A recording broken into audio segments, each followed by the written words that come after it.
సిద్దిపేట జిల్లా హుస్నాబాద్కు చెందిన మాజీ నక్సలైట్ రిక్కల సహదేవ్ కుటుంబాన్ని విప్లవ సంస్కృతోద్యమ ప్రజా కళాకారురాలు విమలక్క పరామర్శించారు.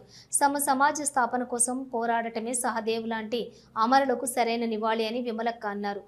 దండ కారణ్యంలోని ఆపరేషన్ ఖాదర్ పేరుతోటి రక్తమోడుతున్న పరిస్థితి ఉందని, ఈ సందర్భంలో నక్సలైట్స్ ప్రభుత్వానికి మధ్య చర్చలు జరిగి ప్రజా సమస్యలు పరిష్కారం కావాలని ఆశిస్తున్నామన్నారు. దోపిడీ పీడలు లేకుండా ఈ సమాజం ముందుకు సాగిన నాడు, ప్రజల సమస్యలకు పరిష్కారం దొరికిన నాడు భారత విప్లవోద్యమంలో అసువులు బాసిన అమరవీరులందరి కలలు నెరవేరినట్టేనన్నారు. ఇవాళ ఉన్నటువంటి పౌర సమాజం అంతా కూడా ఆ దిశగా ఆలోచించి అడుగులు వేయాలన్నారు. ఇవాళ అంతేకాకుండా ఆపరేషన్ ఖదార్ పేరుతో దండకారణ్యంలో రక్తమోడుతున్నటువంటి పరిస్థితి ఉన్నది.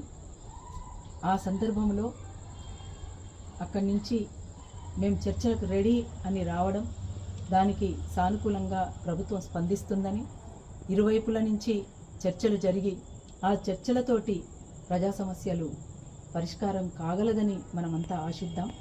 అట్లా జరిగిన నాడు, ప్రజల సమస్యలు నెరవేర్చిన నాడు, దోపిడీ పీడన లేకుండా ఈ సమాజం ముందుకు సాగుతున్న నాడు, ఇక్కడ ఉన్నటువంటి సమస్యలకు పరిష్కారం దొరికిన నాడు కామ్రేడ్ రిక్కల సహదేవరెడ్డి కాదు, భారత విప్లవోద్యమంలో అసూలు వాసినటువంటి అమరవీరులందరి కళ నెరవేరినట్లే.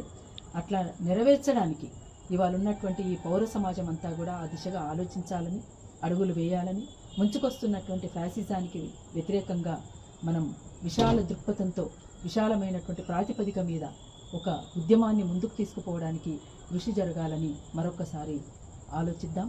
వాళ్ళందరి పక్షాన మనమంతా కూడా ముందుకు సాగుదామని మరొకసారి తెలియజేస్తూ, జోహార్ అమరవీరులకు.